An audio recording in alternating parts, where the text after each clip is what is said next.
Hello, everybody. Welcome to this session of Presenting Our Presence. Presenting Our Presence is a monthly podcast amplifying the voices of Indigenous people who work at the University of Alberta.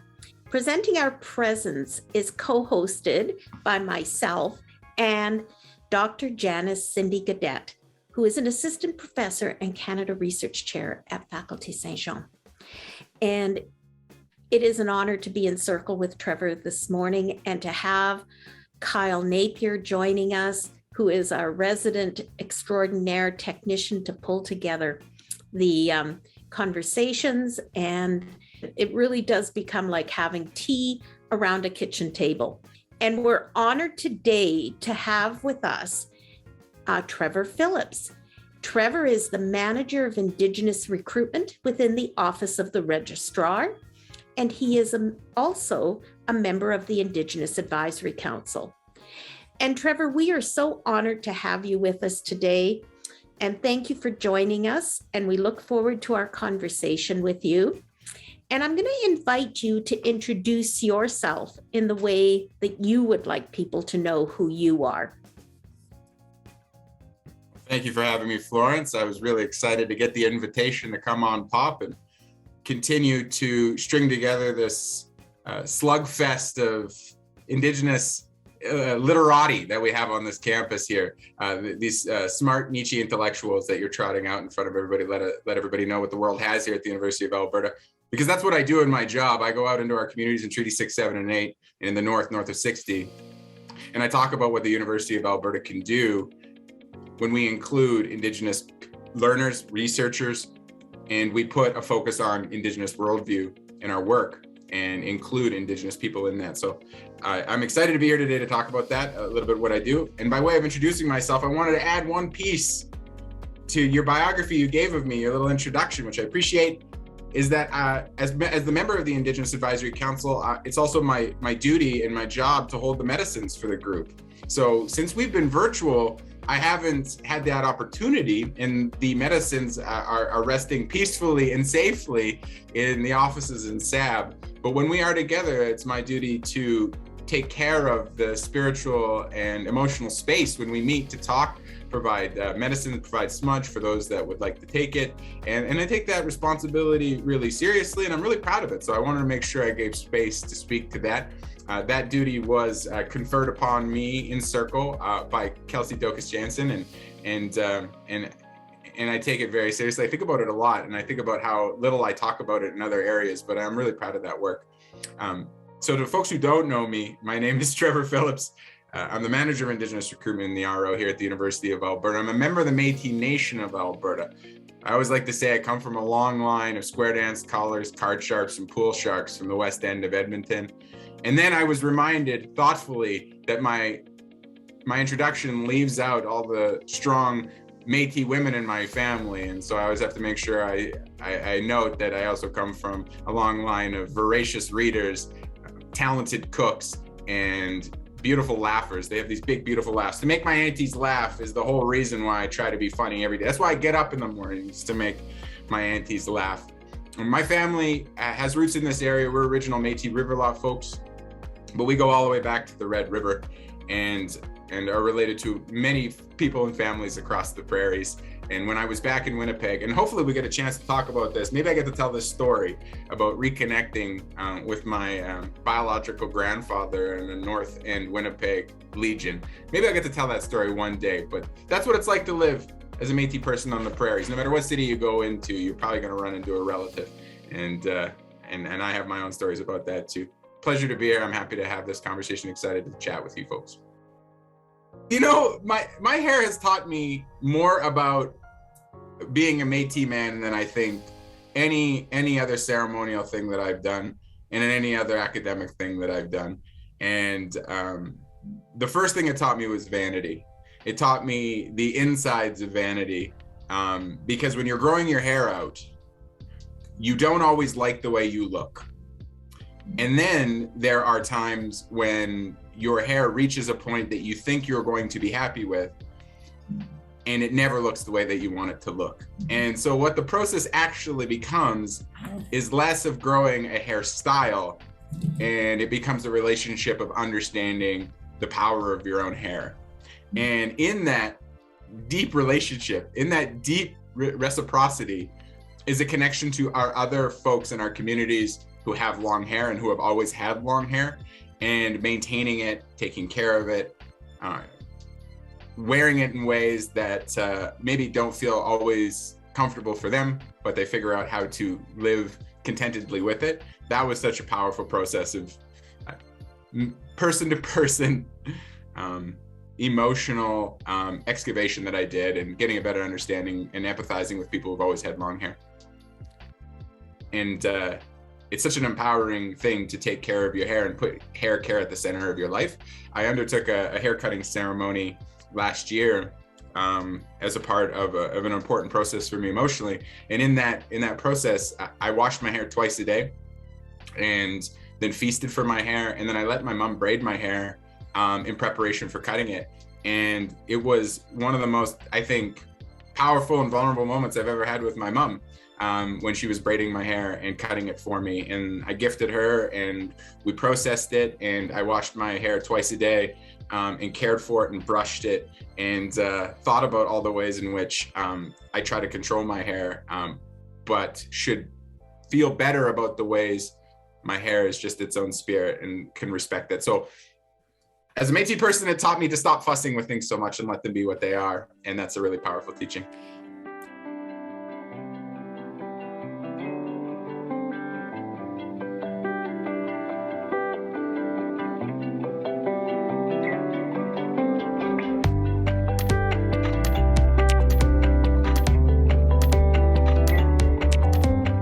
It is a really powerful teaching, Trevor. And tell me, how did you decide, or what is the story that you tell about beginning to grow out your hair? I came to Edmonton in 2015. I was doing graduate studies at Queen's at the time, and I came here for a conference that was happening on Indigenous masculinities, gender theory. There was a lot of heavy hitters in the audience that day. And when I got here, I was thinking a lot about my paper that I had written and was presenting, because I was presenting about the work that I had done in northern Métis settlements, working with youth, better understanding systematic ways in which communities are kept unhealthy in this country when you're living as an Indigenous person in the state today in Canada, what this country's called. And as I was preparing to deliver my presentation, I kept thinking about the things that I wanted to talk about theoretically, the things that I wanted to discuss ideologically, were all tied in some way back to my Métis cosmology, spiritual components of Cree and the Anishinaabe worldview that I'd been learning and engaging in spiritually. And I had heard a Mohawk elder talk about the power of hair. I want to share one more really quick thing about my hair really quickly. I used to work with we call him elder, but I don't think he would like that. He hasn't gone through a ceremony yet, and he hasn't done his pledges, and so he probably wouldn't want to be called elder, but we think of him like one. And he's Medewin, and so they wear the two skinny braids, They carry him down to about here. They wear them on either side, and he told me about how he weaves his braids every morning as he gets ready to get to work. And at that time, I had a very little bun that I used to tie up in the back and was so proud of, because I grew it myself. And he told me every morning he braids it. And so I thought about that, and I appreciated him sharing that. And I thought about that labor and what he thinks about. He said he braids on one side, he thinks about his kids. He braids on the other side, he thinks about his mom or his family. He thinks about the things that he cares about that day. And he spends it's time for prayer and spiritual reflection for him. And I thought that was incredible amount of discipline, and an incredible testament to routine and how our hair invites us to live in a certain way. And then one day he showed up and his hair wasn't braided. And when his hair wasn't braided, he was a totally different individual. He had a totally different energy. His directionality, his vectors pointed in different directions. And when I saw that happen to him, where he materially looked different to me, I thought about the ways in which our hair has more energy than we think that it actually does. Our hair is giving us away. It's giving us away because it holds so much of our most safely guarded secrets, and it holds so much of our past that if we don't take care of, it will show itself anyway. And when I cut my hair last year, Cindy, I laid it out on the table. I had it braided, and I laid it out on the table and was tied in purple ribbon, and I had it laid on broadcloth because I was going to wrap it and then I was going to burn it later after I finished berry fasting. And I had it laid out on the table. And from the time that it was braided and cut, before my mom cut it, to about 10, 15 minutes later when it was laying on that table, it was like it had aged 25, 35, 45 years. You could see that there was so much oldness that was held in there. That was so much of what I used to be the minute it was disconnected from the rest of my body. It was like it died and wilted like a flower over the course of just laying on that table for 25 minutes. And I had carried it on my head for 4, 5, 6 years. But as soon as it laid on that table, it just expired. And that witnessing of the life and death of my hair reminded me of the importance of what we're walking around with and holding, and what other people are seeing when our hair is presented a certain way. I remember when I first started growing out my hair, I actually had a Lenape coworker, and Lenape people are beautiful people. They're so funny and so wildly silly and just really curious and precocious people. And I was working with her a lot at the time in doing student service at another university. And she showed me how to smudge her hair. And she smudged it in a way that was so thoughtful and so careful and so present and in the moment. And in that, she taught me that hair care in our communities is a deeply personal process, but it's also something we share with a lot of people, and you have to be careful who you let handle your hair and who gets to touch your hair. And then she showed me that our hair holds our secrets, it holds our histories, it holds our legacies.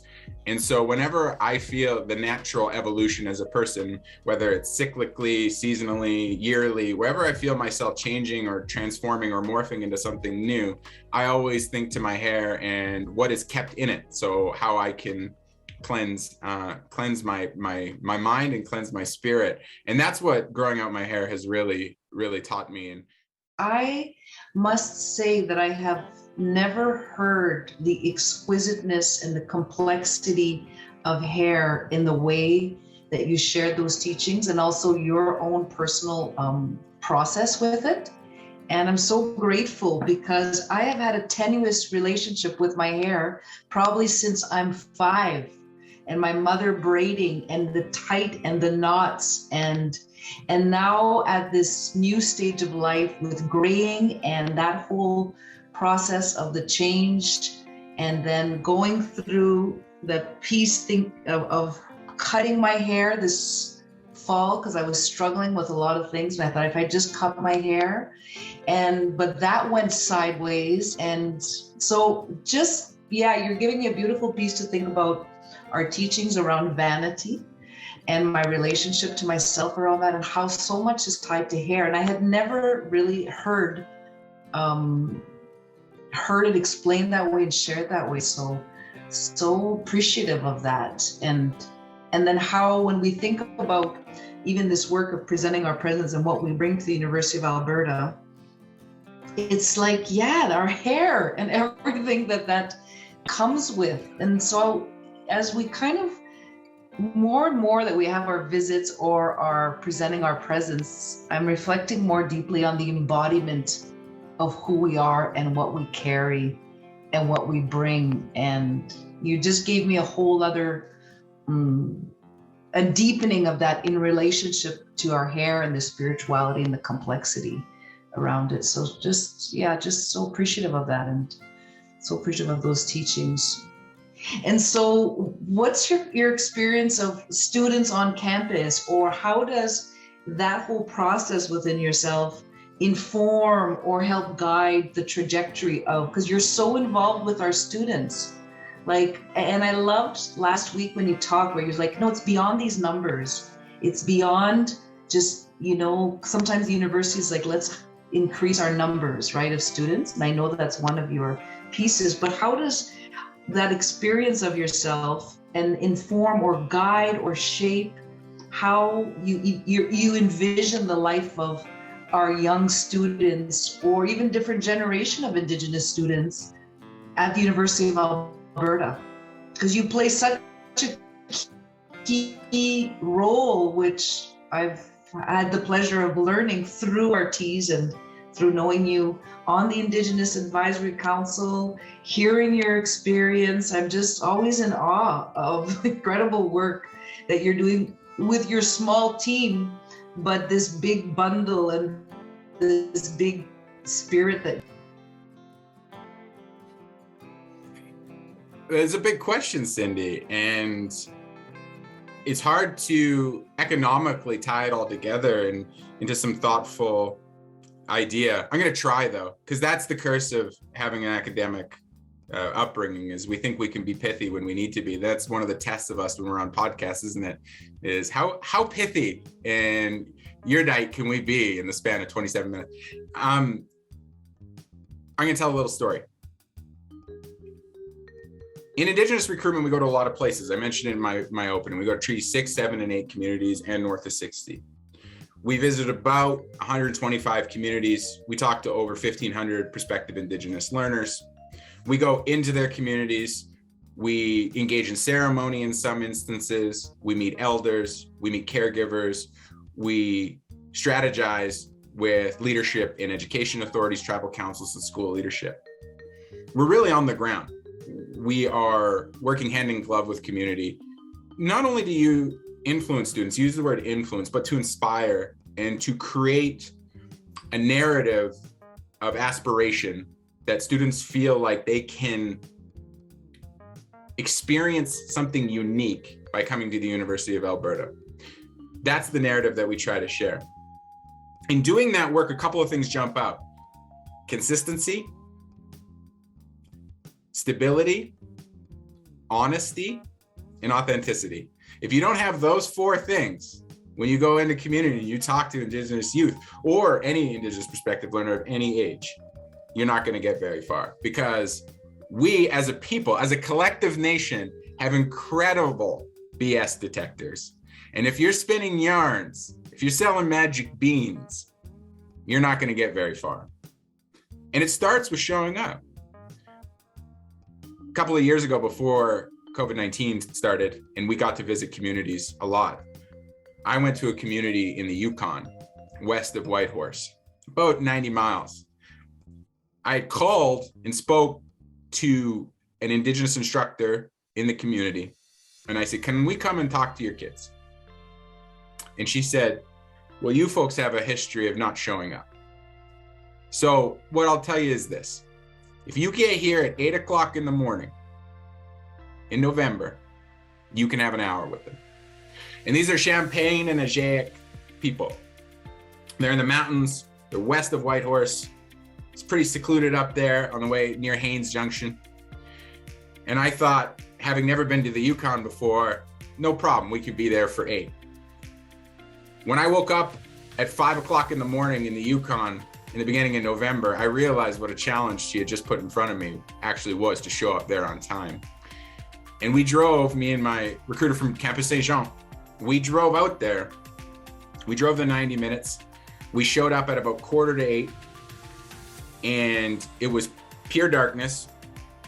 There was a ton of kids running around. This was a community school. They speak Dene there. Beautiful little community. And we walk in, there's a room of 30 Indigenous youth sitting at their tables. We plug in our projectors, we crack open our view books, and we get to work entertaining them, telling them our stories. And you could see over the course of that 40-minute presentation, them come to life. And it wasn't because we were necessarily spinning yarns or telling great big stories, which we were. Me and Pat, who was the recruiter from CSJ, we had this great chemistry. He was a kind of like an agent, you know. He was always on the phone, you know what I mean? So he'd be stepping outside of the room to take a call. I hope I don't get in trouble. I hope I'm not getting him in trouble. But he was just like always busy. I always used to say, "You got somewhere you need to be, Toronto?" He was just always doing something else. But he'd come in, he'd flip it on, he'd speak French. He's just a really colorful guy. And so we'd work off each other, we'd tell stories, we'd make jokes, and these kids would come to life and they'd start asking questions, and they'd get the sense that, hey, I could maybe come to the UA. I could maybe go there. I could maybe visit it. What are your programs? What can we do? And the teacher in the room, he got engaged. He thought it was so clever, so fun. And the whole thing just took on this whole life. It had its own spirit, it had its own energy. It was really, really, really, really beautiful. And then we sat down with the teacher after, and we talked about more ways that we could connect students, and more ways that we could share information about how we needed more Champagne and Initiated kids at our institution, because we are not bringing in that worldview into our research. We're not bringing that worldview into the classroom. We need those perspectives. And that's the angle. That's the story we tell. So it's showing up, it's being consistent, it's being engaging, it's being authentic, and then having really meaningful conversations about where to go next. And we had students from that classroom who applied for some of our coolest programs. They applied to the transition year program that we have here at the U of A for First Nations, Métis, and Inuit youth. They applied to our Boarding UAlberta, which was this fly-in recruitment event. They applied for our awards. They wanted to be a part of this community after hearing this conversation. And for those folks from the Yukon that come down here now to learn, and I hope eventually go back home to apply their training up there in their communities, it's such a incredible moment of connectivity that we get to have in what I do. And so when you ask me, how does what you do inform that connection with our students as the tip of the spear into communities, as sometimes the first individual from this university ever to get there? Well, when I show up with the bun up, and the big voice and the energy and the stories, and I'm working off somebody and we're connecting, there's this rush, this wellspring of energy that comes into the room that I'm bringing with me, and we get those students working off of us, and we have fun, and I think it sets the tone for a learning experience for our Indigenous youth that is vital to their success. I've often wondered what recruiters did. I've seen booths, so you're again painting this whole new picture of what that role is, but also the importance of the messaging, the importance of what message that you're sharing with them. And I think that it's so cool to think, like last week, I'm working on a project with the Muskogee Academy as a visiting auntie. And it's all high school students. And after you and I talked, I'm like, oh my God, I talked to the principal and I said, I would love these students to either come to U of A or to meet Trevor, because that's, again, there's an important piece of who's delivering and what they're carrying with them in that delivery and that passion and in that enthusiasm. And it's so true. BS detectors, hello, that should be on our resumes, best BS detectors. And that is a quality. And I often think about, where does that come from? I know that's something that I feel proud of, in the sense that, like, I got a good BS detector. And sometimes I reflect on where does that come from, but also thinking about it as this quality of how we engage in community. And I remember when I was in the North, this is how one young girl, I wanted to get an interview with her, and I was doing my PhD, and basically I wasn't being authentic in front of her, and she says, "Are you like an undercover cop?" And I ended up writing a whole paper around it because I was behaving like an undercover cop. But she was so gracious. I'd like to be one of those one day. I'm like, oh my God, I've just been busted. Like, how dare I, come in with an agenda that wasn't authentic? I should have just been straight up. Hey, I'd love to have a conversation with you around your youth program. But I thought, I kind of danced around it, and she caught it. And what a gift that is, right? Like, what a gift that is to have that mirrored back in some sense. And with this graciousness, right? There's such kindness and graciousness. It's so, you're bringing me back to that moment and that place and that beautiful teaching and that set of values, right? That we travel with, that keep us in check. I'll tell you another story of another community I visited. It's one of my favorite communities to go to, Betchico up in the Northwest Territories, Ray Edzo. And if you've never been up there, they're like They're like 100K from the Arctic Circle. It's where the ice roads start. They're a beautiful community, about 60 miles northwest of Yellowknife. And just these really resilient and robust Dene people up there who are wizards at hand games, who are incredible hunters and trappers. They can ride a sled through anything, and they'll walk 1,000,000 miles in the snow and teach us, soft Métis city boys from the south exactly what it means to live up in the north. I love going up there. And when we present up there, it's really interesting because the school in Rayedzo is actually is part of the old residential school, Chief Jimmy Bruneau's school. But it's immersive learning. So there's an entire Dene worldview learning environment, and there's an entire English, Euro-Western Canadian learning environment. So students get both. They get this both immersive experience. And so you got these aunties and uncles, these Dene aunties and uncles teaching hand games on one side, and then you got white instructors from the south teaching math and English and all the other stuff. And then on the other side of the residential school building, they have group therapy sessions. They have places for students to go for behavioral issues or whatever the case may be to get their emotional, spiritual needs met. It's a really vibrant learning community. The unique thing about Betchiko is they have one of the only industrial kitchens outside of Yellowknife in the Northwest Territory. So they can kind of act like a little incubator for Dene cooks. And in fact, Dene cooks that have come through that kitchen and through culinary programs in Yellowknife or Edmonton or wherever they land, end up making some of the most unique food in this country. When we go up to Betchiko, we present in that lunchroom. And that lunchroom doesn't just act as an incubator, which it does. It also feeds the community. It feeds their staff, it feeds their teachers, it feeds their students, it feeds people from the community. And when we got there, we were due to speak right before lunch.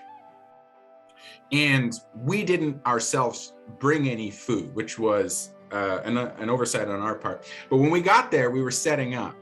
And the custodial worker who was there helping us get ready, she was cleaning up the lunchroom for the folks to come in. She said, "Have you folks eaten yet?" And we said, no, we haven't eaten yet, but we're okay. We're going to do our thing here and we'll see how we feel after. And she's like, "They didn't feed you?" And I said, no, it's really okay. We're going to do our thing.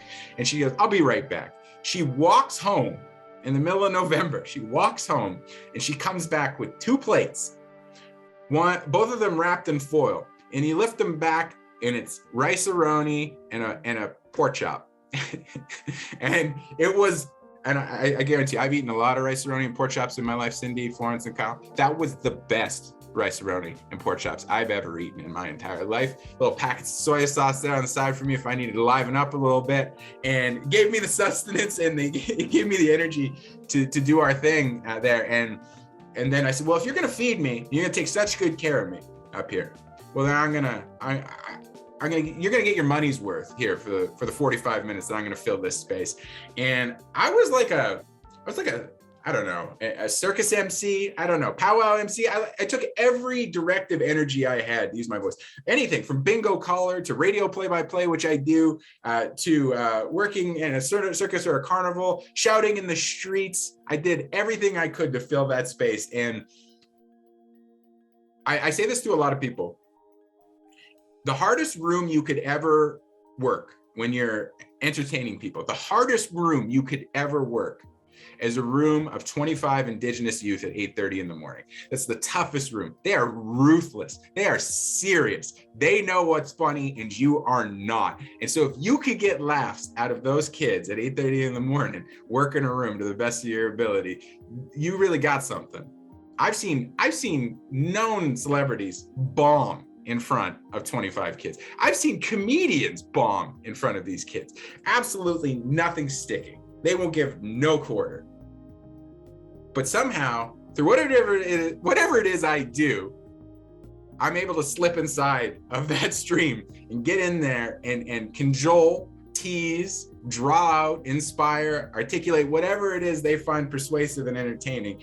And when you have them hanging on your words, when you know you've got that room, it's magical. It really is. It's magical.